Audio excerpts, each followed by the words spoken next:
দুজন ব্যক্তির ঘটনা পড়লাম। একজন ব্যক্তি প্রচণ্ড রকম আবেদ, প্রচুর ইবাদত করে। আপনারা জানেন ইবলিসও কিন্তু আবেদ ছিল, ইবলিস কিন্তু প্রচুর ইবাদত করেছে। এখন ওই ব্যক্তির একজন বন্ধু ছিল, এটা বানু ইসরাইলদের ঘটনা। তো সেই বন্ধু পাপী ছিল, বিভিন্ন কবিরা গুনাহ করত।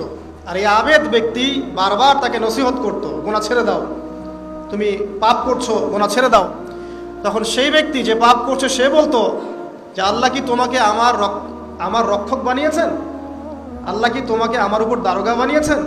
আমাকে আল্লাহর হাতে ছেড়ে দাও, আমাকে নসিহত করতে শোনা। একদিন এই আবেদ ব্যক্তি তার বন্ধুকে একটা জঘন্য পাপ করতে দেখলো, এমন একটা পাপ যেটা দেখে তার মনে ধারণা আসলো এটা চরম জঘন্য একটা কাজ। তখন সে মুখ ফসকে বলে ফেললো যে আল্লাহ তোকে আর মাফ করবে না, আল্লাহ তোকে জান্নাত দিবে না। আল্লাহ রাব্বুল আলামিন মালাকুল মউতকে এই দুজনের কাছে পাঠালেন, দুজনের রূহকে কবজ করা হলো। এবার আল্লাহ পাক তার সামনে তাদেরকে উপস্থাপন করে বললেন যে তোমাকে আমার রহমত সম্পর্কে কে গ্যারান্টি দিয়েছে যে আমি কাউকে রহমত করব কি করব না? যাও, আমি তোমাকে জাহান্নামে পাঠালাম, ওই ব্যক্তি যে আমার রহমত প্রত্যাশা করেছে আমি তাকে জান্নাত দিয়ে দিলাম। দেখুন, এই হাদিসটা শুনলে মনে হয় বাহ্যিক হয়তো বা মুখের একটা কথার কারণেই সে জাহান্নামে চলে গেল। আসলে বিষয়টা এমন নয়। বিষয়টা আমি আপনাকে বোঝাচ্ছি। বিষয়টা হচ্ছে ইবলিসের মতো। ইবলিস কিন্তু শুধু মন থেকেই বলেনি যে খলাকতানি মিন নার ওয়া খলাকতাহু মিন তিন, আমি কেন তাকে সিজদা করব আদমকে? আদম তো মাটির তৈরি আর আমি তো আগুনের তৈরি। এটা ইবলিসের শুধু মৌখিক স্টেটমেন্ট ছিল না, কারণ কি ছিল? আবা ওয়াস্তাকবার, সে উদ্ধত হয়েছিল, অহংকার প্রদর্শন করেছিল। ভিতর থেকে ইন্টারনালি সে অহংকারী ছিল, সে আন্ডার এস্টিমেট করে কথাটা বলেছে, শুধু মৌখিকভাবে বলে নাই। কিন্তু ঠিক এই ব্যক্তির ঘটনা এমনই, সে মন থেকে অহংকারী হয়ে উঠেছিল, যদিও বা সে আবেদ ছিল। এখানে আমরা যারা প্র্যাকটিসিং মুসলিম হওয়ার চেষ্টা করছি আমাদের জন্য এখানে নিদর্শন আছে। পাঁচ ওয়াক্ত নামাজ পড়েই ভেবে বসবেন না যে অনেক কিছু করে ফেলছে, এক চিল্লা দিয়ে মনে করে ফেলবেন না যে দিনের জন্য অনেক কিছু করে ফেলছে। একটা হজ করেছেন, ওমরা করেছেন, সিয়াম রেখেছেন, দিনের জন্য দান সদকা করেছেন, একটা মাদ্রাসা মসজিদ করেছেন, ভেবে বসবেন না আপনি সব অনেক কিছু করে ফেলেছেন এবং অন্যরা সব ককরোচ তেলা পোকা, ওরা জাহান্নামে যাবে, এমনটা মনে করবেন। জানি না আমরা যে কার আমলের কতটুকু আল্লাহর কাছে কবুল হচ্ছে। তো এখানে এই ব্যক্তির সমস্যা ছিল এই, সে নিজের আমলটাকে অনেক ভারী মনে করছিল এবং সে স্টেটমেন্ট দিয়ে ফেললো যে তোকে আল্লাহ পাক মাফ করবে না। এই একটা কথা মন থেকে বলার কারণে তার ইহকাল পরকাল দুটা বরবাদ হয়ে গেল, সে জাহান্নামে চলে গেল। ঠিক আরেক ব্যক্তির ঘটনা আছে এমন, এগুলো সবগুলো রেফারেন্স আছে। এক ব্যক্তি প্রচুর ইবাদত করত, আল্লাহ পাক তার ইবাদত করার জন্যে পাহাড়ের চূড়ায় একটা সুন্দর ব্যবস্থাও করে দিয়েছিলেন, সেখানে ডালিম গাছ হতো, ঝর্ণা আসতো, খাবারের কোনো অভাব নাই। হাদিস এসেছে 500 বছর সে ইবাদত করেছে। কত বছর? কিয়ামতের মাঠে এই ব্যক্তির অবস্থা এমন হবে, তাকে জান্নাতে প্রবেশ করানোর জন্য নিয়ে যেতে বলা হবে যাও আমার রহমতে জান্নাতে চলে যাও। আল্লাহ পাক তাকে এই কথাটা বলবেন, কিন্তু এই ব্যক্তি বলবে আমার আমলের কারণে আল্লাহ পাক বলবেন আমার রহমতে জান্নাতে চলে যাও। ব্যক্তি বলবে আমার আমলের কারণে। আল্লাহ রাব্বুল আলামিন তখন তাকে দেওয়া সমস্ত নেয়ামতগুলোকে এক পাল্লায় করবেন আর তার সমস্ত আমলকে আরেক পাল্লায় করবেন। একটা চোখের যে নেয়ামত আল্লাহ পাকের, সমস্ত আমলও 500 বছরের ইবাদত এতটুকু হয়নি। তারপর তাকে বলা হবে ওকে জাহান্নামে নিয়ে যাও। এবার জাহান্নামে যাওয়ার সময় সে বলবে আল্লাহ তোমার রহমতে আমাকে মাফ করে দাও। তখন আল্লাহ পাক তাকে আবার ডেকে নিয়ে আসবেন, বলবেন যে তোমাকে যে আমি ইবাদত করার জায়গা করে দিয়েছিলাম এটা কি তুমি নিজে করেছো না আমি করেছি? সে বলবে আপনি করেছেন। তোমাকে যে আমি সৃষ্টি করেছিলাম তখন কি তুমি কোনো আমল করেছিলে? বলবে না। তাহলে তোমাকে যে সৃষ্টি করেছি আমি, এটা কি তোমার আমলের কারণে? না। তোমাকে সারা দুনিয়াতে এত নিয়ামত দিয়েছি, এটা কি তোমার আমলের কারণে? সে বলবে না। তখন তাকে জান্নাতে প্রবেশ করানো হবে। আমরা এই সামান্য একটু ক্ষমতা পেলেই আমাদের কেউ চেনে না, গায়ে হাতি দেওয়া যায় না, ঠিক আছে? মানে তখন সে নিজেকে মনে করে যে সে এই পৃথিবীর সব কিছু, বাকি মানুষ আর মানুষ না। ক্ষণস্থায়ী সামান্য একটু ক্ষমতা দিয়ে দেখবেন আমাদের অবস্থা খারাপ। প্রত্যেকের ধর্মতাত্ত্বিক ক্ষেত্রেও যদি কাউকে আপনি একটু ক্ষমতাধর আলেম মনে করেন, দেখবেন অহংকারে বাঁচতেছেন। কারো একটু পপুলারিটি হয়ে গেছে, দেখবেন অহংকারে বাঁচতেছেন।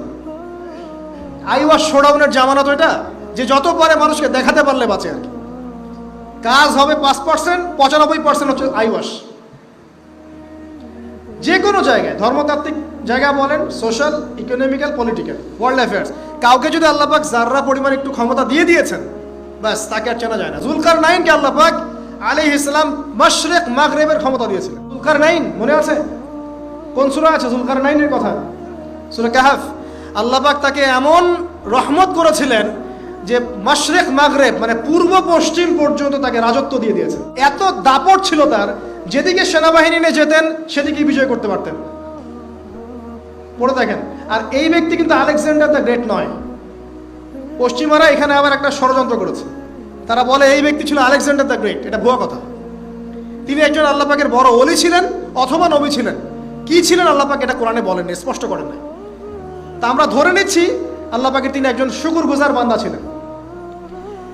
তাকে একটা কম বলছে যারা পাহাড়ের মাঝখানে থাকতো, ইয়া যুলকারনাইন, হে যুলকারনাইন, ইন্না ইয়াজুজ ওয়া মাজুজ মুফসিদুনা ফিল আরদ, ইয়াজুজ আর মাজুজ এর সভ্যতা জমিনে ফাসাদ সৃষ্টি করছে।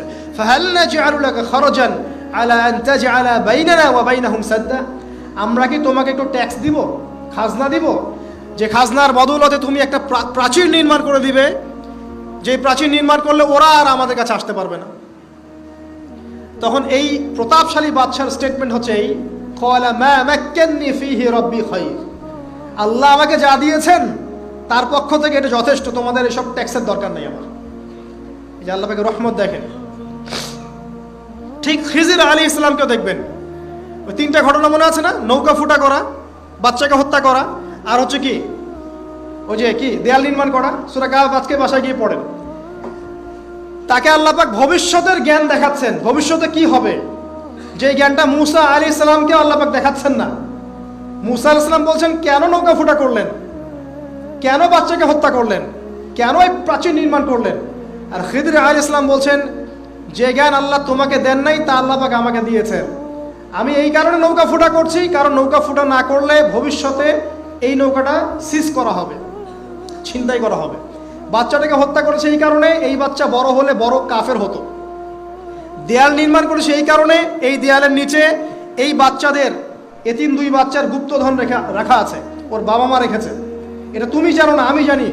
এটা জানার পরে তিনি অহংকার করছেন না, তিনি বলছেন রাহমাতাম মির রাব্বি, এই জিনিসটা আমার রবের রহমত, আমার প্রতি দয়া।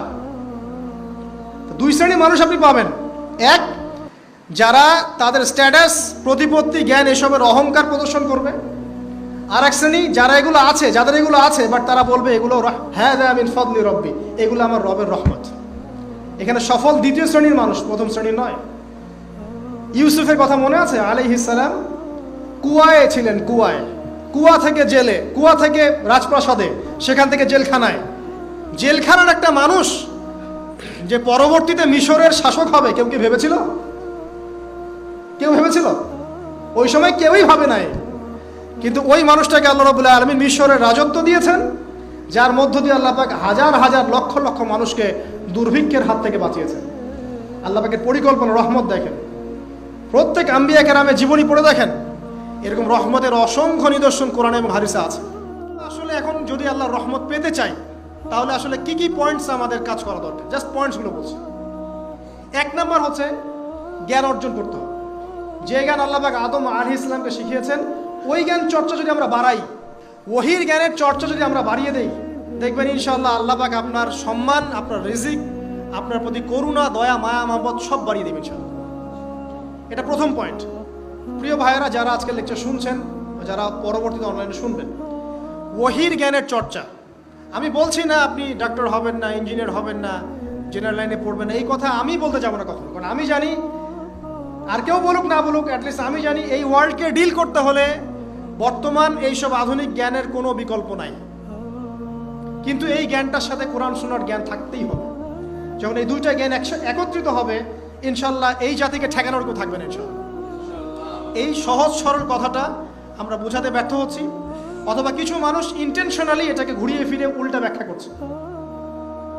আর হ্যাঁ, এটা স্বীকার করছি কিছু মানুষ আছে, কিছু ব্যাকডেটেড থিঙ্কিংস আছে আমাদের মধ্যে, যে আমরা আধুনিক শিক্ষাটাকে অনেক সময় গুরুত্ব দিচ্ছি না।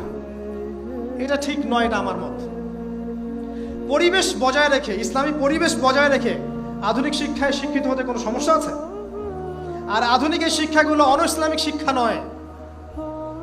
আপনি যে কোনো এডুকেশনের বেসে যান, ম্যাথামেটিক্সে যাবেন, অ্যালজেব্রায় যাবেন, আপনি কেমিস্ট্রিতে যাবেন, ফিজিক্সে যাবেন, বায়োকেমিস্ট্রি যাবেন, জ্যোতির্বিজ্ঞানে যাবেন, মেডিকেল সায়েন্স, প্রত্যেকটাতে দেখেন মুসলিমদেরকে খুঁজে পাবেন। আপনি প্রত্যেকটা গোড়াপত্তন গিয়ে আপনি দেখবেন মুসলিমদের হাতেই হয়েছে। আব্বাসীয় খেলাফত যখন ছিল তখন এই বাগদাদ ছিল জ্ঞানের রাজধানী। ওইরকম লাইব্রেরি কি বিশ্বে আর কখনো হয়েছে? এখন আমরা মনে করছি জ্ঞানের লাইব্রেরি মনে হয়, জ্ঞানের রাজধানী মনে হয় ব্রিটেন, হার্ভার্ড, কেমব্রিজ, অক্সফোর্ড। এটা কবে এসেছে ইতিহাসে? ইতিহাস কি 100 বছরের? হাজার হাজার বছর চলে গেছে। হিস্ট্রি পড়েন। তো এখানে আমার কথা হচ্ছে একদম ক্লিয়ার, নিট অ্যান্ড ক্লিয়ার, যে আমাদেরকে উভয় দিকের জ্ঞানই অর্জন করতে হবে।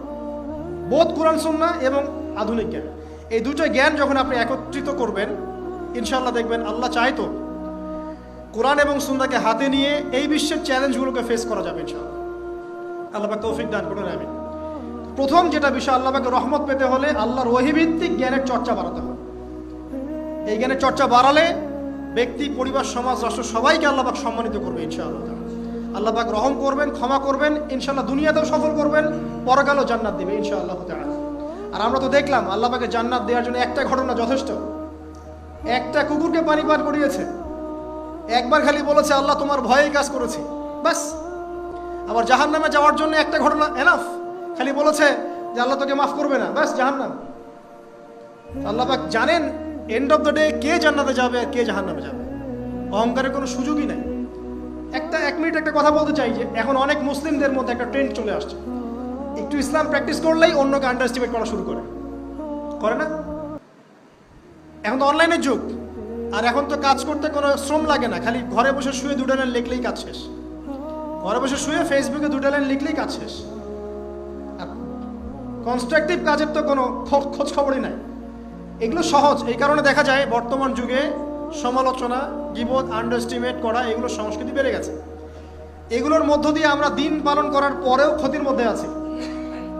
এমন হতে পারে যে ব্যক্তি বা যে দল বা যে রাজনৈতিক দল বা যে ধর্মীয় দল যার বিরুদ্ধে আমি নিজের কলমগুলো ঘোরাচ্ছি, হতে পারে তার মধ্যে এমন মানুষ আছে যে আমার আগে জান্নাতে চলে যাবে, হতেই পারে।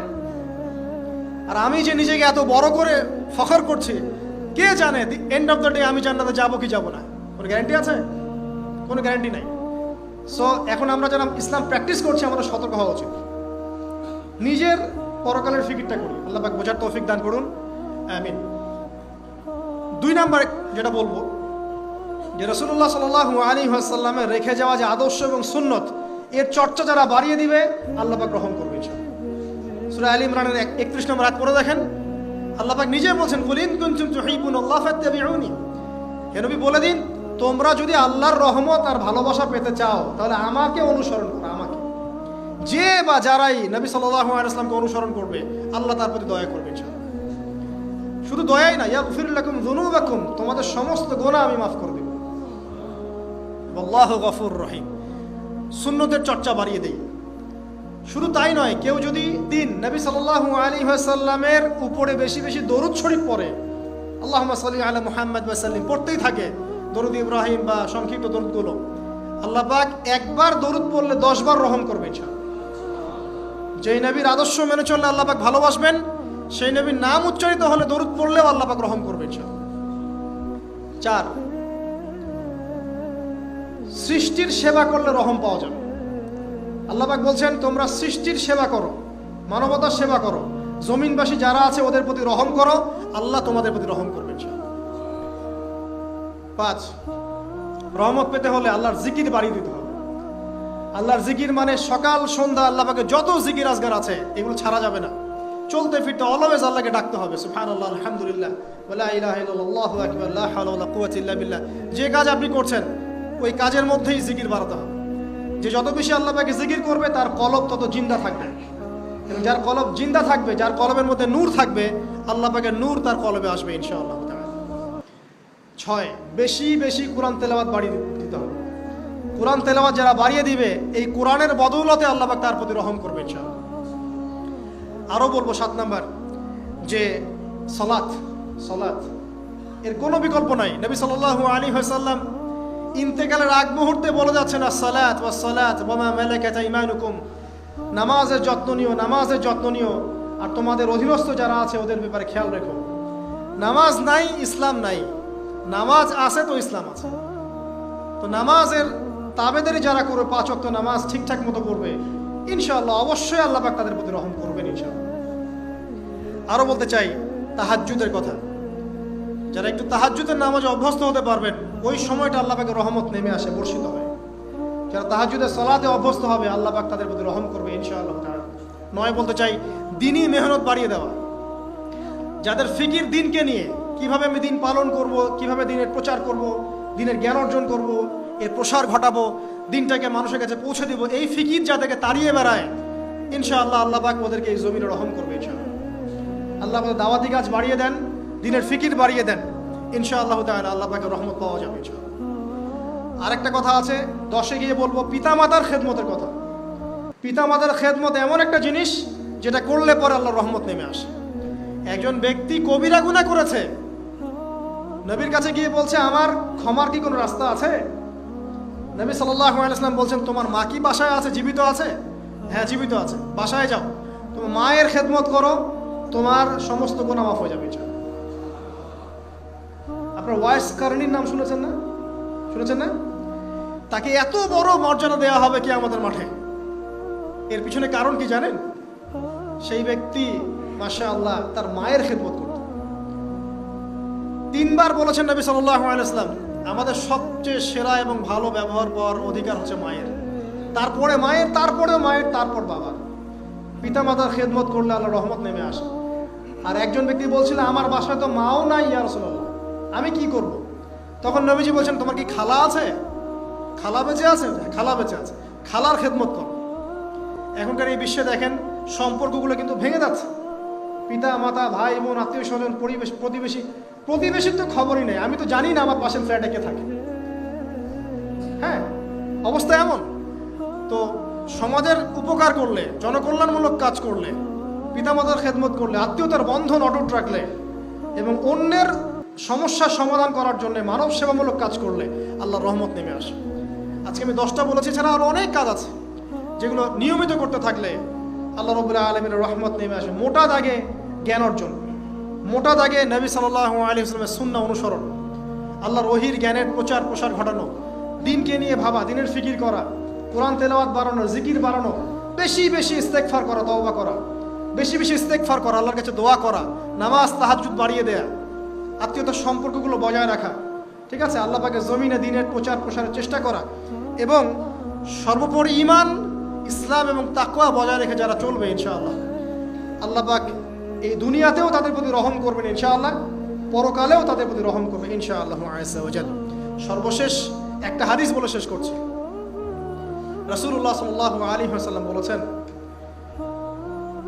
আল্লাহ রাব্বুল আলামিন যখন এই পুরো মহাবিশ্ব সৃষ্টি করেছেন, তার রহমতটাকে তিনি 100 ভাগে ভাগ করেছেন।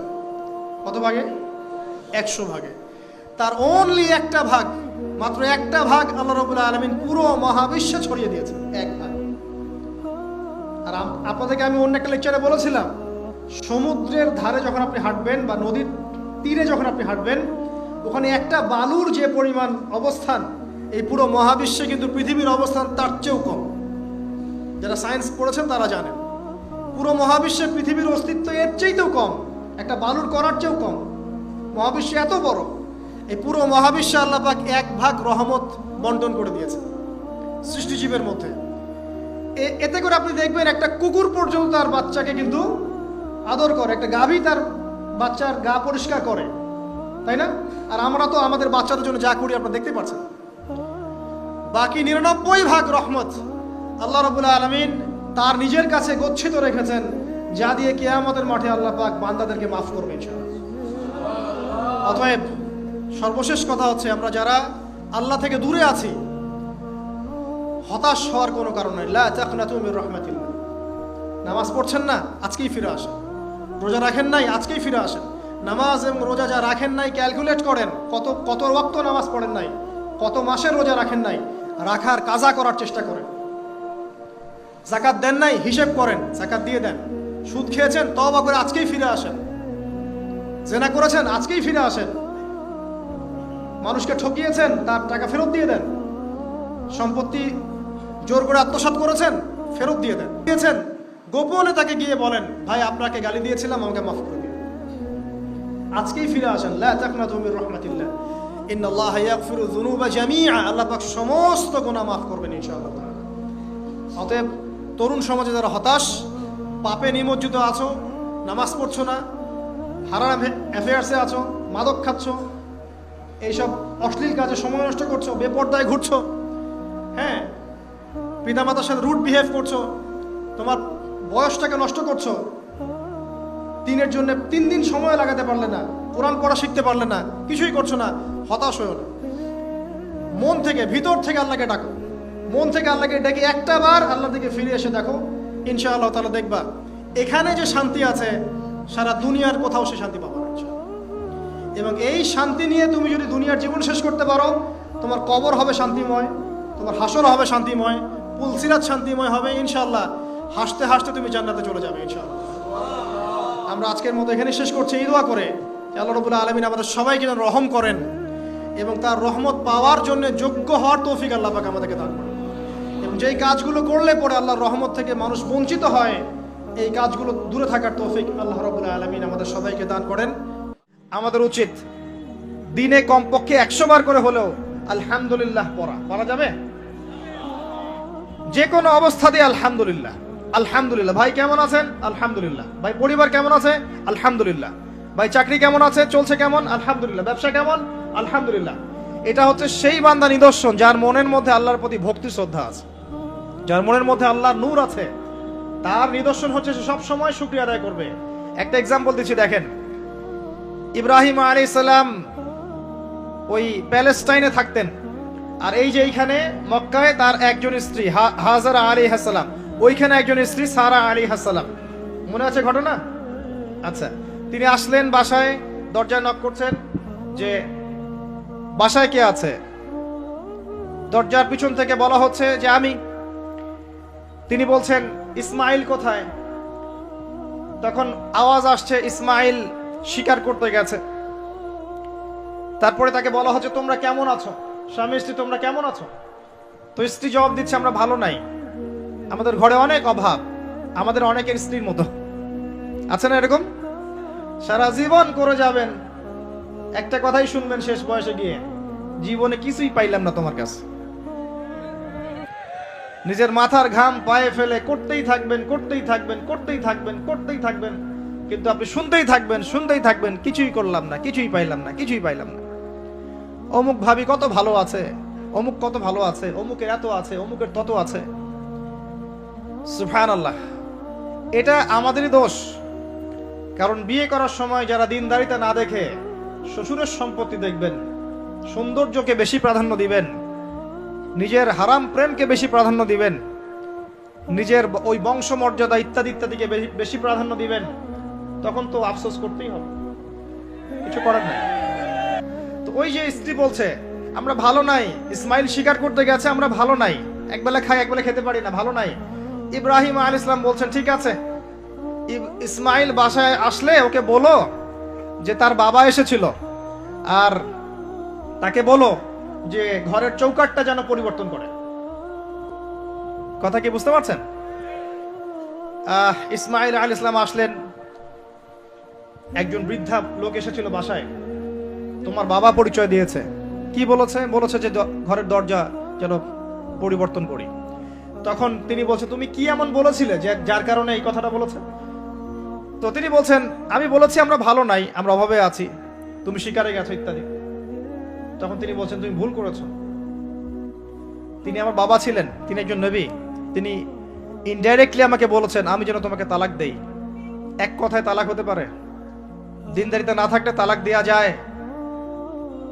যদি ধৈর্য ধরতে ধরতে ধরতে ধরতে আপনি অতিষ্ঠ হয়ে যান, দিনের ব্যাপারে আর কম্প্রোমাইজ করতে পারেন না, সেক্ষেত্রে তালাক একটা অপশন আছে। এটা খারাপ নয়, যদিও এটা মন্দের ভালো একটা অপশন, কিন্তু সবর করতে উৎসাহিত করা হয়েছে। সবর করতে করতে করতে করতে যদি ভিতরটা পরিবর্তন না হয়, এরকম আল্লাহর প্রতি অকৃতজ্ঞ মানুষকে নিয়ে আপনি সারা জীবন চলতে পারবেন না। দিনের পথে চলতে গিয়ে যারা প্রতিবন্ধকতা স্বীকার করে, তাদেরকে নিয়ে আপনি আল্লাহর পথে দাওয়াত এবং মুজাহাদাত মেহনত করতে পারবেন না। এই জায়গায় গিয়ে অনেক সময় এক্সট্রিম ডিসিশন নিতে হতে পারে। এটা ইসলাম কিন্তু অপশন রেখেছে আপনার জন্য, আমি উৎসাহিত করছি না, অপশন রেখেছে। এরপরে আবার তিনি আসলেন অনেক বছর পর, এসে আবার নক করলেন যে আসসালামু আলাইকুম। ওয়ালাইকুম সালাম। ইসমাইল কোথায়? শিকার করতে গেছে। তোমরা কেমন আছো? আলহামদুলিল্লাহ, আমরা অনেক ভালো আছি। ঠিক আছে, ইসমাইল বাসায় আসলে তাকে বলো ঘরের চৌকাঠটা যেন যত্ন করে আদর করে মহব্বত করে রাখে। কথা বুঝতে পারছেন? এবার ইসমাইল আলাইহিস সালাম আসলেন বাসায়, তার স্ত্রী জিজ্ঞাসা করছে, একজন বৃদ্ধা এসেছিলেন, তোমার বাবা পরিচয় দিয়েছেন, কি বলেছে? বলেছে আমি যেন ঘরের চৌকাঠটা তুমি যেন অটুট রাখো, বহাল রাখো। তুমি কি বলেছো? আমি বলেছি আমরা অনেক ভালো আছি। তখন তিনি বলছেন, আমার বাবা তোমাকে অনেক পছন্দ করেছেন এবং তোমাকে নিয়ে আমাকে সংসার করতে বলেছেন। এই হলো অবস্থা। শুকরিয়া আদায় যারা করতে পারবে না, তাদেরকে নিয়ে চলা মুশকিল। লোকমান হাকিম, যাকে প্রজ্ঞা দেয়া হয়েছে, তাকেও আল্লাহ পাক আদেশ করছেন তুমি আল্লাহর শুকরিয়া আদায় করো। যে ব্যক্তি আল্লাহর শুকরিয়া আদায় করে, কৃতজ্ঞতা প্রকাশ করে, যে কোনো হালতেই বলতে পারে আল্লাহ আলহামদুলিল্লাহ আমি ভালো আছি। এবং আল্লাহ রাসূল সাল্লাল্লাহু আলাইহি ওয়াসাল্লাম বলেছেন, কখনো উঁচু স্তরের লোকদের দিকে তাকাবে না। যার উঁচু বাড়ি আছে, তোমার চেয়ে উঁচু বাড়ি আছে, তোমার চেয়ে বড় গাড়ি আছে, তোমার চেয়ে বেশি টাকা আর্ন করে, ওদের দিকে দেখবে না, ওদের দিকে চোখ দিও না। বরং তোমার চেয়ে নিচে যারা আছে, দরিদ্র যারা, তোমার চেয়ে যারা দরিদ্র, ওদের দিকে তাকাও। তাহলে তুমি আল্লাহর নিয়ামতের শুকরিয়া আদায় করতে পারবে ইনশাআল্লাহ। আমরা যদি হসপিটালে যাই, শুকরিয়া আদায় করতে পারবো না? যে এই যে হাজার হাজার মানুষ শুয়ে আছে, কারো ক্যান্সার, কারো ডায়াবেটিস, কারো অমুক, কারো তমুক, কারো অ্যাক্সিডেন্ট, কারো এইটা সেইটা, কারো ব্রেন টিউমার, কারো হার্টের সমস্যা, কত সমস্যা। কেউ হাঁটতে পারে না, কেউ বসতে পারে না, কেউ শুইতে পারে না, কেউ শুইলে ঘুমাতে পারে না। আমরা ভালো আছি না? আলহামদুলিল্লাহ, কৃতজ্ঞতা। যখন আপনি আপনার চেয়ে বিপন্ন কোনো মানুষকে দেখবেন, দেখে যদি এই দোয়াটা পড়েন, আলহামদুলিল্লাহিল্লাযী আফানি মিম্মা ইবতালাকা বিহি ওয়া ফাদ্দালানি আলা কাসীরিম মিম্মান খালাকা তাফদীলা। আল্লাহর শুকরিয়া আদায় করছি যে আল্লাহ তোমাকে যে বিষয় দিয়ে পরীক্ষা করেছেন, আমাকে তার থেকে নিরাপদ রেখেছেন, এবং হাজার মানুষের চাইতে আল্লাহ পাক আমাকে উত্তম জায়গায় রেখেছেন, ভালো রেখেছেন। এই দোয়াটা যে ব্যক্তি পড়বে, ওই বিপদ তাকে স্পর্শ করবে না ইনশাআল্লাহ। এভাবে আপনি আল্লাহর শুকরিয়া আদায় করতে পারেন। আর আল্লাহ পাকের শুকরিয়া আদায় করার সবচাইতে বড় নিদর্শন হচ্ছে আপনি আল্লাহর আদেশ নিষেধ মেনে চলছেন কিনা। যে ব্যক্তি আল্লাহর আদেশ এবং নিষেধকে মেনে চলছে, এ ব্যক্তি প্রকৃতপক্ষে আল্লাহ শুকরিয়া আদায় করছে, তাই নয় কি? খালি মুখে যদি বলি আমি আল্লাহ শুকরিয়া আদায় করি, নামাজ নাই, সওম নাই, যাকাত নাই, কিচ্ছু নাই, মুখে মুখে বলছি আমি আল্লাহকে অনেক ভালোবাসি, এই ভালোবাসার দাম আছে? আল্লাহ পাক কি বলেছেন? যে তোমরা যদি আল্লাহর ভালোবাসা পেতে চাও, কুল ইন কুনতুম তুহিব্বুনাল্লাহ ফাত্তাবিউনি, আমার অনুসরণ করো। কার অনুসরণ? মুহাম্মদ সাল্লাল্লাহু আলাইহি ওয়াসাল্লামের অনুসরণ করো, তার সুন্নাহ মাফিক জীবন করো। ইনশাআল্লাহ আল্লাহ পাক তোমাদেরকে মাফ করে দিবেন, আল্লাহও তোমাদেরকে ভালোবাসবেন ইনশাআল্লাহ। নবী ঈসা আলাইহিস সালাম আসার আগে পৃথিবীর অবস্থা এমন থাকবে না। পৃথিবী সংকীর্ণ হয়ে আসবে, জনসংখ্যা কমবে, প্রচুর মানুষ মহামারীতে মারা যাবে। আর মহামারীর সময় চলে যাওয়ার পরে কি আসবে সেটাও হাদিসের মধ্যে আছে, ওয়া বা'দাহু সারাওয়াতি জালাজিল, এরপরে আসবে ভূমিকম্পের বছরগুলো। মহামারীর সময়গুলো যখন চলে যাবে, এরপরে আসবে ভূমিকম্পের বছরগুলো। আলেম ওলামা আছে, ওনাদের কাছে অনুবাদ করে নিয়েন। সানাওয়াত, সানার বহু বচন, একটা বছর না, অনেক বছর। জালজালায়ের বহু বচন, জালাজিল, অনেক ভূমিকম্প হবে। আর প্রত্যেক ভূমিকম্পে পৃথিবীর সময় কিন্তু সংক্ষিপ্ত হয়ে আসে। এটা আপনারা যারা সায়েন্স জানেন তারা বুঝবেন। যাই হোক, এই অবস্থার প্রেক্ষাপটে ইসলাম ছাড়া আত্মসমর্পণের কোনো জায়গা নাই। আর ইসলাম ছাড়া সমাধানও কেউ দিতে পারবে না। এই জন্য নিরপেক্ষভাবে আল্লাহর কাছে যেহেতু ফিরে যেতেই হবে, আমাদের উচিত ইসলামকে আগে ভালো করে জানা এবং বোঝা, হটকারী না হওয়া। আগে জানা এবং বোঝা যে ইসলামে প্রতিটা বিষয়ের সলিউশন আছে কি নাই। যদি আপনি দেখেন নিরপেক্ষভাবে হ্যাঁ আছে, তাহলে আর দেরি করবেন না, ইস্তেগফার করে আল্লাহর কাছে আত্মসমর্পণ করেন। আল্লাহ পাক আপনার বিগত জীবনের যত গুনাহ খাতা আছে সমস্ত গুনাহ আল্লাহ মাফ করে দিবেন ইনশাআল্লাহ তাআলা। আল্লাহ পাক তো এমনটা বলেছেন, ইল্লা মান তাবা ওয়া আমানা ওয়া আমিলা আমালান সালিহা ফাউলাইকা ইউবাদদিলুল্লাহু সাইয়্যাতিহিম হাসানাত। যারা তওবা করবে, ঈমান নিয়ে আসবে এবং আমলে সালেহ বেশি বেশি করতে থাকবে, আল্লাহ পাক তাদের গুনাহই শুধু মাফ করবেন না, বরং গুনাহগুলোকে নেকি দিয়ে পরিবর্তন করে দিবেন। বলেন সুবহানাল্লাহ। এই জায়গায় গিয়ে আবার পয়েন্টে চলে আস। নবী মুসা আলাইহিস সালাম যখন খুতবা দিচ্ছিলেন তখন তিনি বলে ফেলেছিলেন যে আমি পৃথিবীর সবচেয়ে জ্ঞানী মানুষ, কারণ তার কাছে ওহী আসছিল। আল্লাহ পাক ধরলেন, আল্লাহ পাক নবীদের ছোট ছোট ভুল ধরতেন। আমাদের নবী মুহাম্মদ সাল্লাল্লাহু আলাইহি ওয়াসাল্লাম বলে দিয়েছিলেন একবার যে আমি মধু খাবো না আজকে থেকে, মনে আছে? মধু হারাম করে নিলাম। লিমা তুহাররিমু মা আহাল্লাল্লাহ, আল্লাহ পাক আয়াত নাজিল করলেন না? কোন সূরায়? সূরা তাহরিম। ভাই, এভাবে আল কোরআনের আলো ঘরে ঘরে জ্বলবে না। যখন কোরআন আপনি স্টাডি করবেন, প্রত্যেকটা ঘরে একটা করে কোরআনওয়ালা মানুষ থাকবে, অটোমেটিক আল্লাহর এই যে আল্লাহ পাকের এই কিতাব আল কোরআনের আলো সমস্ত ঘরে ঘরে জ্বলবে ইনশাআল্লাহ তাআলা। কোরআন পড়ার লোক তো লাগবে, কোরআন পড়ার মানুষ তৈরি করতে হবে। প্রত্যেক ঘরে ঘরে একটা করে মানুষ তো চাই যে কোরআন গবেষণা করতে পারে। তখন দেখবেন অটোমেটিকলি কোরআনের আলো ঘরে ঘরে জ্বলে যাবে ইনশাআল্লাহ তাআলা। আবেগ দিয়ে হয় না, আবেগ দিয়ে কোনো কিছু হয় না। যারা ইসলামের বিরুদ্ধে কাজ করছে এরা আবেগ দিয়ে কাজ করছে না, বিবেক দিয়ে কাজ করছে। আমরা আবেগী জাতি, আমরা আবেগী জাতি না, আমরা আবেগী জাতি, খুব আবেগ আমাদের। দিনের পিছনে আবেগ ভালো জিনিস, কিন্তু আবেগ দিয়ে দিন প্রতিষ্ঠা হয়নি কখনো। নবী সাল্লাল্লাহু আলাইহি ওয়াসাল্লাম হিকমা দিয়ে, বুদ্ধি দিয়ে, কৌশল দিয়ে ধীরে ধীরে বেসিক ঠিক করে আস্তে আস্তে আস্তে আস্তে ইসলামকে এগিয়ে নিয়ে গেছেন। 23 বছর সময় লেগেছে। কত বছর? কখনো অত্যাচার সহ্য করতে হয়েছে, করেছেন। কখনো মার খেতে হয়েছে, খেয়েছেন। কখনো গালি খেতে হয়েছে, খেয়েছেন। কখনো সমালোচনা সহ্য করতে হয়েছে, করেছেন। কখনো দেশ থেকে চলে যেতে হয়েছে, চলে গিয়েছেন। হাল ছেড়ে দেন নাই, ধীরে ধীরে ইসলামকে নিয়ে এগিয়ে গেছেন। একদিনে তো দিন কায়েম হয়নি, হয়েছে? নবী ঈসা আলাইহিস সালাম যখন আসবেন তিনিও একদিনে দিন কায়েম করবেন না, অনেক চড়াই উতরাই পেরিয়েই ইনশাআল্লাহ তাআলা জেরুজালেম থেকে তিনি পুরো বিশ্বে ইসলামী খেলাফা কায়েম করবেন ইনশাআল্লাহ। তার আগ পর্যন্ত এভাবে গ্লোবালি কিছু হবে এটা আমার মনে হয় না। আমি স্টাডি করে যা মনে হচ্ছে আমার কাছে মনে হয় না যে গ্লোবালি তার আগে কিছু হবে। ক্ষুদ্র পরিসরে বা ব্যক্তিগতভাবে বা সামাজিকভাবে ছোট ছোট ক্ষেত্রে কিছু হতে পারে, কিন্তু বড় পরিসরে মনে হচ্ছে না যে এত সময় আমাদের হাতে বাকি আছে। আল্লাহ রাব্বুল আলামিন ভালো জানেন, ইল্লা মাশাআল্লাহ। নবী মুসা আলাইহিস সালাম যখন এই কথা বলছেন, আল্লাহ পাক ধরে ফেলেছেন। তিনি বলছেন আমার একজন বান্দা আছে যার নাম খিদর, খিদর আলাইহিস সালাম। খিদর মানে শ্যামল বা সবুজ। তিনি যেখানে বসতেন ওই জায়গাটা সবুজ হয়ে যেত। একটা রুক্ষ জায়গায় তিনি বসলে ওই জায়গা সবুজ হয়ে যেত। তিনি বললেন, খিদর তোমার চেয়ে বেশি জ্ঞানী মানুষ। নবী মুসা আলাইহিস সালাম বললেন, আমি তার সাথে মিট করতে চাই, আমি তার সাথে দেখা করতে চাই, আমি তার কাছে জ্ঞান শিখতে চাই। তিনি এগিয়ে গেলেন জ্ঞান শেখার পথে। একজন সাথীকে সঙ্গে নিলেন, তার নাম ইউশা বিন নুন। এগিয়ে গেলেন, যেতে যেতে তাকে বলে দেওয়া হয়েছিল এই মাছটা যেখানে গিয়ে জীবিত হয়ে যাবে সেখানেই তুমি তাকে পাবে, যেখানে দুইটা সাগর একসাথে মিলিত হবে সেখানে তুমি তাকে পাবে। নবী মুসা আলাইহিস সালাম ওই জায়গা থেকে আরো দূরে চলে গিয়েছিলেন এবং যখন তিনি পথটা ভুল করেছেন তখন ক্লান্ত হয়ে পড়েছিলেন। এই জায়গায় গিয়ে আমি বলি যে আপনার জীবনের চলার পথ যদি ভুল হয় আপনি খুব দ্রুত ক্লান্ত হয়ে যাবেন আর কি। আমার কথা কি বুঝতে পারেন? আপনার জীবনের চলার পথ যদি ভুল হয়, আল্লাহর পথে না হয়, তাহলে আপনি খুব দ্রুত ক্লান্ত হয়ে পড়বেন। নবী মুসা আলাইহিস সালাম যখন বুঝতে পারলেন পথ ভুল হয়েছে, আবার ফিরে আসলেন। এসে দেখলেন পাথরের উপরে, শিলাখণ্ডের উপরে সেই ব্যক্তি বসে আছেন, তার নাম খিদর আলাইহিস সালাম। যে পৃথিবীর সবচেয়ে জ্ঞানী মানুষ তার চরিত্র হওয়া দরকার ওই শিলার মতো, এটাও একটা নিদর্শন। তিনি পাথরের উপর বসেছিলেন।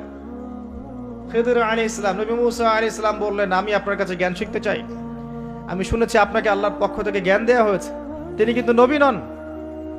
আমি বোঝাতে চাচ্ছি যে নবী না হয়েও জ্ঞানী হওয়া যায়, আল্লাহর পক্ষ থেকে জ্ঞান আসতে পারে যদি আপনার কলবে কি থাকে, নূর থাকে, স্বচ্ছতা থাকে এবং আপনি বেশি বেশি আল্লাহর জিকির করেন, আল্লাহকে ডাকেন, আপনি আল্লাহর মারিফত অর্জন করতে পারেন, মনের মধ্যে হিংসা থাকে না, বিদ্বেষ থাকে না, অহংকার থাকে না, আল্লাহর নূর আসতে পারে।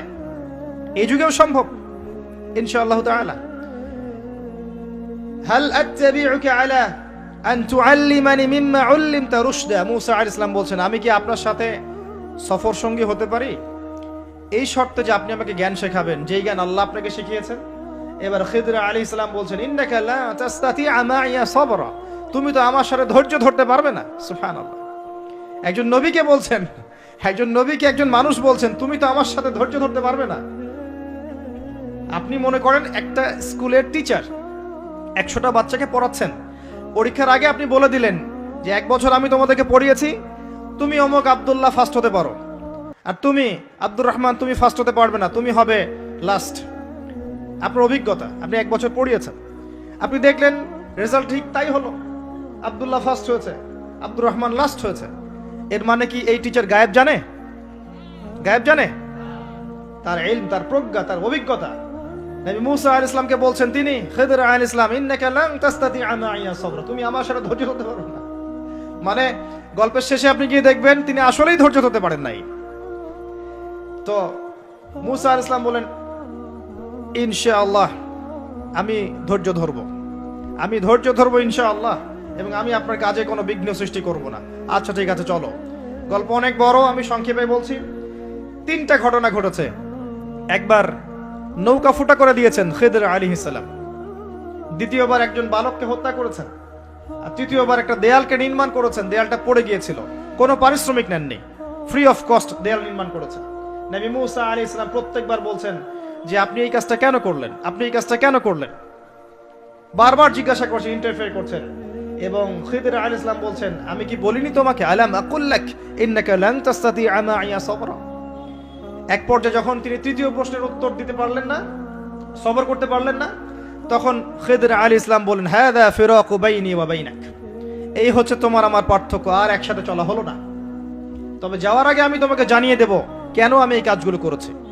ওই নৌকা ফুটা না করলে ওই নৌকার পিছনে জলদস্যু ছিল, ভালো নৌকা হলে নিয়ে চলে যেত। আমি ওই ব্যক্তির ক্ষতি করিনি, বরং উপকার করেছি নৌকা ফুটা করে দিয়ে। ওই বাচ্চাকে হত্যা না করলে ওই বাচ্চার পিতা মাতা ছিল বড় আলেম, বড় আল্লাহওয়ালা, এই বাচ্চা বড় হলে নিজেও কাফের হতো, বাপ মাকেও কুফরিতে নিয়ে যেত। অনেকটা আমাদের নাস্তিক প্রজন্মের মতো আর কি। তিনি হত্যা করেছেন, আল্লাহর আদেশে হত্যা করেছেন।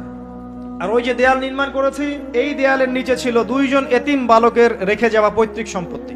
তার বাবা মা রেখে গিয়েছিল সোনার কয়েন, রূপার কয়েন, এইগুলো মাটির নিচে ছিল।